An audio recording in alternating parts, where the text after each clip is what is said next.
When marveling upon Middle-earth's great cities and kingdoms, one can easily wonder how all these grand cities and their material cultures come into being. Tolkien was a philologist, not an economist, but when reading between the pages of his works, a semblance of economic life is present in its various cultures.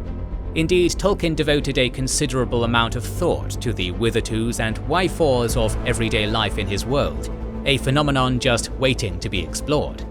In this latest video in our series on the economies and societies of Middle-earth, we will explore the lives of the men of the East who chose to live their lives and build their society under the shadow of a Dark Lord.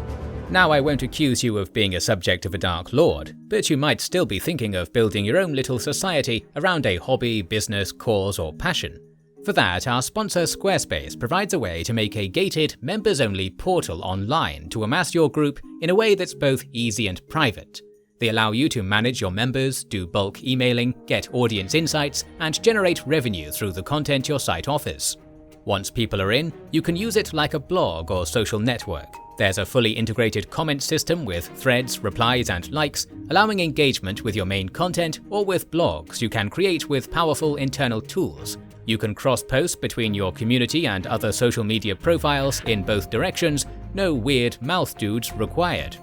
If you need higher level features for whatever mysterious business you get up to, you can use Squarespace extensions, third-party tools that let you also manage inventory, marketing, bookkeeping, tax, and shipping from within the same system.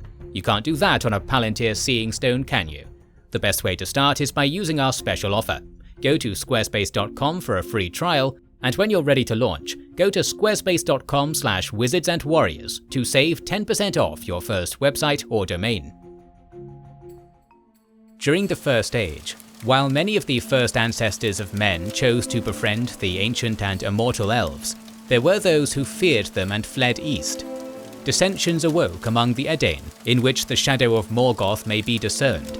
For certain it is that he knew of the coming of men into Beleriand and of their growing friendship with the elves. Indeed, after the Dagor Bragollach, the swarthy Easterlings appeared secretly under the dominion of Morgoth and invaded the people of Hador. And they oppressed them and took their lands and goods and enslaved their children. After Morgoth fell, the Easterlings would go masterless for a while, but as the Second Age began, the Dark Lord Sauron continued Morgoth's work, corrupting the men of the East. During the Third Age, the Easterlings of Rhûn, the southeastern people of Khand, and the southern Haradrim formed a confederacy which attacked the West in TA 1851. The Wain Riders were a people, or a confederacy of many peoples, that came from the East, but they were stronger and better armed than any that had appeared before. They journeyed in great wains, and their chieftains fought in chariots. Stirred up, as was afterwards seen, by the emissaries of Sauron, they made a sudden assault upon Gondor, and King Narmacil II was slain in battle with them beyond Anduin in 1856. The people of eastern and southern Rhovanion were enslaved, and the frontiers of Gondor were for that time withdrawn to the Anduin and the Amin Muil. Much like how the Mongolian horde came suddenly out of the steppe in our world, the Wain Riders continued to pour forth, pillaging and capturing the western peoples of Middle-earth to work as slaves in Sauron's great fields of Nirn. In return for being provided with said slaves, Sauron repaid the Easterlings with forged goods and foodstuffs, while installing titles upon them and deceiving them into believing they would soon rule the lands to the west. Alongside the men of the east were the men of the south. The aforementioned Haradrim, or Southrons, were an independent peoples, mostly isolated from the rest of Middle-earth until the Second Age. During the age of King Tar-Kiyatan the shipbuilder, the men of Numenor exacted tribute and oppressed the Haradrim, often killing and enslaving them. Sauron also had influence among the Southrons during this time, but he was not strong enough to challenge the Númenóreans. However, after Numenor's downfall, Sauron returned to the south to assert his control there. With the aid and counsel of Sauron, they multiplied then, possessions, and they devised engines, and they built ever greater ships. And they sailed now with power and armory to Middle-earth, and they came no longer as bringers of gifts, nor even as rulers, but as fierce men of war. and they hunted the men of Middle-earth and took their goods and enslaved them, and many they slew cruelly upon their altars. Much like how the Easterlings raided the north, the Haradrim would invade the south, procuring slaves for Sauron, who would reward them greatly with engines, armory, and titles. One of the mightiest of Sauron's allies were the Corsairs of Umbar, which had once been one of the greatest seafaring colonies of the Númenóreans. In SA 2280, after the downfall of Númenor, Umbar was made into a great fortress, where it would become a refuge for Númenórean refugees who chose to cast their allegiance to Sauron, known henceforth as Black Númenóreans.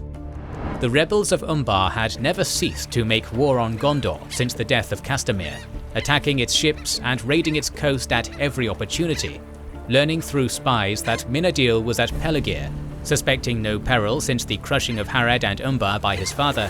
Angamitor and Sangayanda, leaders of the Corsairs of Umbar, great-grandsons of Castamir, made a raid up Anduin, slew the king, ravaged Pelegir and the coasts, and escaped with great booty. Much like the great Ottoman Corsairs of our world, the Corsairs of Umbar pillaged and enslaved great numbers of peoples, especially from Gondor and Rohan. 4 years later, 2758, great troubles came to Rohan, and no help could be sent from Gondor, for 3 fleets of Corsairs attacked it, and there was war on all its coasts. At the same time, Rohan was again invaded from the east, and the Dunlendings, seeing their chance, came over the Isen and down from Isengard. It was known that Wulf was their leader. They were great in force, for they were joined by enemies of Gondor that landed in the mouths of Lefnui and Isen. The Corsairs of Umbar, Easterlings and Southrons all benefited from a system of tribute to the Dark Lord of Mordor. By sending Sauron shipments of booty and slaves, they benefited from the services of Gorgoroth's forges. Here in the northward regions were the mines and forges, and the musterings of long-planned war. And here the Dark Power, moving its armies like pieces on the board, was gathering them together. Sauron's metallurgy kept his allies well equipped, allowing them to pursue their lust for pillage, resulting in a mutually beneficial system of trade. The invasions of the Easterlings and Southrons would menace the free peoples of Middle-earth for centuries, allowing further groups like the Dunlendings to grab the opportunity for their own benefit. The Dunlendings, or Wild Hillmen, were rough analogues to the Celtic Britons of our world, and held a centuries-old grievance against the Rohirrim. The seeds of the Dunlendings' hatred lay in an ancient dispute over the rich land of Calanaton, which the Rohirrim had been granted by Gondor. Whenever the Dunlendings saw an opportunity to seize territory or goods from the Rohirrim, they were quick to set upon it. But under Brego and Aldor, the Dunlendings were rooted out again and driven away beyond the Isen, and the fords of Isen were guarded. Thus the Rohirrim earned the hatred of the Dunlendings, which was not appeased until the return of the king, then far off in the future. Whenever the Rohirrim were weak or in trouble, the Dunlendings renewed their attacks. Because of this, the White Wizard Saruman did not have very far to look when he required allies for his cause. However, it was not merely their hatred of the Rohirrim that brought the Dunlendings into Saruman's service. But for all their hatred, the Dunlendings were still afraid of the Rohirrim if they met face to face, and were also less skilled in warfare and less well armed. The shield wall still held. They were without body armor, having only among them a few hauberks gained by theft or in loot. The Rohirrim had the advantage in being supplied by the metalworkers of Gondor. As we had seen in previous episodes, the forces of Rohan were well armed by Gondorian smiths. Thus, something of great value that Saruman could offer to the Dunlendings was in weaponry and armory. As a weary Rohirrim soldier reported, "All Isengard must be emptied, and Saruman has armed the wild hillmen and herd folk of Dunland beyond the rivers, and these also he loosed upon us. We were overmastered, the shield wall was broken." During the climactic Battle of Helm's Deep, we see the Dunlendings side by side with the orcs, armed and armoured with the metal panoply of Saruman's forges. The enemy surged forward, some against the Deeping Wall, others towards the causeway and the ramp that led up to the Hornburg gates. There the hugest orcs were mustered, and the wild men of the Dunland Fells. A moment they hesitated, and then on they came. The lightning flashed, and blazoned upon every helm and shield, the ghastly hand of Isengard was seen. They reached the summit of the rock. They drove towards the gates. Much like how Sauron used his forces in Gorgoroth to feed the needs of his neighbours in return for slaves, the forges of Isengard likewise did the same to employ the wild hillmen of Dunland, who may also have procured slaves. Beneath the walls of Isengard, there were still acres tilled by the slaves of Saruman.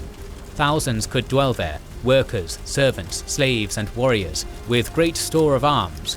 Wolves were fed and stabled in deep dens beneath. Saruman imitated Sauron in most things, which is why we see the two towers emerge, both of which required an abundance of slaves. For Saruman's tower, these were most likely captured by the Uruk-hai and Dunlendings, while Saruman's forges provided the vast amount of payment for the Dunlendings' war effort. It may not have been the wildlings' source of bounty. When Erkenbrand captured some Dunlendings during the War of the Ring, he said to them, "For you have been deluded by Saruman. Many of you have got death as the reward of your trust in him, but had you conquered, little better your wages would have been." While pillaging suited the Dunlendings, payment in wages perhaps was a better means to barter for such wild people who had dealings as far as the Shire. Indeed, the Dunlendings dealt in commerce with the halflings. When the hobbits met Strider in Bree, Frodo noticed a squint-eyed southerner who looks more than half like a goblin. This was a Dunlending agent of Saruman, sent to procure pipeweed and information. Saruman had long taken an interest in the Shire. He liked to extend his power, especially into Gandalf's province, and he found that the money he could provide for the purchase of Leaf was giving him power, and was corrupting some of the hobbits, especially the Bracegirdles, who owned many plantations, and so also the Sackville Bagginses. He therefore began to collect detailed information about the Shire, its chief persons and families, its roads and other matters. For this he used hobbits within the Shire, in the pay of the Bracegirdles and the Sackville Bagginses, but his agents were men of Dunlendish origin. A ruffianly fellow, an outlaw driven from Dunland, had returned from the borders of the Shire, where he had been negotiating for the purchase of leaf and other supplies. This man was now on his way back to continue the business, and to arrange for the transport of many goods before autumn failed. It seems Saruman used some form of money, perhaps a similar coinage to that of Eridor and Gondor, to procure pipeweed, and hired Dunlendings and hobbits alike for this venture. Another key actor hired by Saruman was Grima Wormtongue, who was to receive a hefty payment for his dealings as a spy and to weaken the ailing Theoden using deceit and poisons. Gandalf, however, exposed Grima. "Down on your belly! How long is it since Saruman bought you? What was the promised price? When all the men were dead, you were to pick your share of the treasure and take the woman you desire? Too long you have watched her under your eyelids and haunted her steps." Grima would never receive payment for his dubious services, and would ultimately share the same sad fate as Saruman, becoming a beggar in Dunland. When the Fellowship ran into Saruman in Dunland, he said to them, "You don't care what a beggar lacks, do you? For you have all you want, food and fine clothes, and the best weed for your pipes. Oh yes, I know where it comes from. You would not give a pipeful to a beggar, would you?" "You can have what I have got left," said Merry. He handed Saruman a leather pouch. "Take what there is," he said. "You're welcome to it. It came from the flotsam of Isengard." Mine, yes, and dearly bought," cried Saruman, clutching at the pouch. "This is only a repayment in token." Though Saruman had fallen on economic hard times, the scouring of the Shire proved to be an incredibly lucrative investment. Though where he got the money was a mystery. Mills and malt houses and inns and farms and leaf plantations. He'd already bought Sandyman's mill before he came to Bag End, seemingly. A lot of men, ruffians mostly, came with great wagons, some to carry off the goods south away, and others to the scouring of the Shire. And more came. And before we knew where we were, they were planted here and there all over the Shire. To procure so much pipeweed and property would have cost much indeed. This is perhaps what drove Saruman to require more and more slaves to keep the great forges of Isengard running. The Dark allies to Sauron were bound by Middle-earth's vast economic systems.